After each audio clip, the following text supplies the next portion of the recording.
નમસ્કાર મિત્રો, શું થશે આ ગુજરાતની હાલત? કેમ કે મિત્રો 3 દિવસની એવી ભારેથી ભારે વરસાદની હવામાન વિભાગે આગાહી કરી નાખી છે અને જેમાં મિત્રો અમદાવાદ, સુરત અને વડોદરા નગર જેવા શહેરોમાં શું હાલત થવાની છે, કેમ કે મિત્રો ત્યાં પાણીનું પૂર અને તેવી પણ સમસ્યાઓ ઊભી થવાની શક્યતાઓ રહેશે.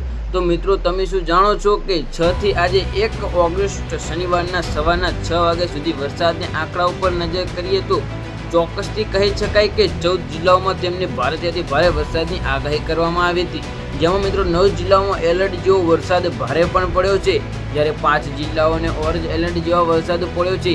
આથી કહી શકાય કે હવામાન વિભાગની આગાહી એકદમ સાચી છે. તો મિત્રો આ જે ઘટના ઘટી રહી છે અને મિત્રો જે આ વાદળ ફાટ્યું છે તેનું મિત્રો સમાધાન ક્યારે થશે?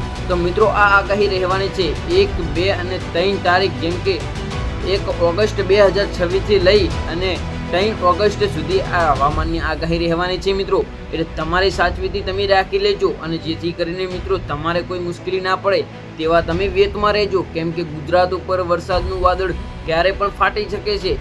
જેથી કરીને મિત્રો તમારે આ વરસાદની ઇન્ફોર્મેશન માટે, દરરોજની અપડેટ માટે અમારી ચેનલને સબસ્ક્રાઇબ કરી દેજો અને વિડીયો વધુ લોકો સુધી શેર કરજો, જેથી કરીને બીજા લોકોને પણ ખબર પડે અને તે પણ લોકો એલર્ટ થઈ જાય અને ચેતી જાય. મિત્રો જેમ કે આગાહી ભારેથી ભારે કહેવામાં આવી રહી છે, જેથી કરીને અમુક સ્કૂલ અને કોલેજોમાં પણ રજા જાહેર કરવા દેવામાં આવી રહી છે મિત્રો.